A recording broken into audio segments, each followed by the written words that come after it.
Gobble gobble, this is episode 22 of Walk It Off with Chappy, and got a question from All Things Tech and Dan Siegel, two good follows on Twitter. They're ACC people and they want to know, what do I think about Virginia Tech in 2022 under new head coach Brent Pry coming over from Penn State? Well, let's start with the side of the ball that's opposite Pry's expertise, the offense. I really like what they have in new quarterback Grant Wells, who transfers over from Marshall.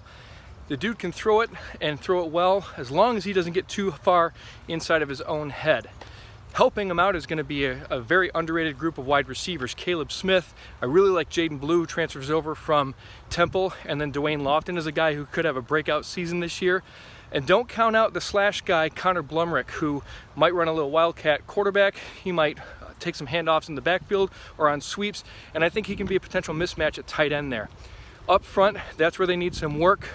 They're replacing 3 starters on that front line, and even though Johnny Jordan had some experience starting and some playing time last year and also at Maryland before that, I don't see a lot of depth behind them. So they're going to need to stay healthy and they're going to need to formulate a tougher front. Defensively, where Brent Pry has his specialty, his expertise I should say, he's a safeties guy, so he inherits a pretty good secondary.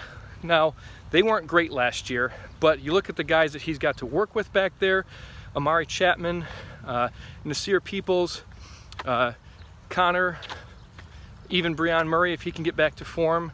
A good nucleus to work around. 2 good linebackers in Dax Holyfield and Alan Tisdale. And up front, I think their starting 4 could be pretty good, especially with the addition of Phildarius Payne from Nebraska, but they need to put more pressure on opposing backfields and they need to create more takeaways than they did last year. In terms of the schedule, they've got some winnable games up front, especially at home, hosting BC and West Virginia in that Black Diamond game. And then at the end, they've got some winnable contests, Georgia Tech, at Duke, at Liberty, and then they finish off at home against UVA. But sandwiched in between there are some tough contests against NC State, Miami, Pitt, as well as North Carolina in a 5-week span, and 3 of those 4 games are on the road. So I see as a floor Virginia Tech at 7-5, a ceiling of 9-3.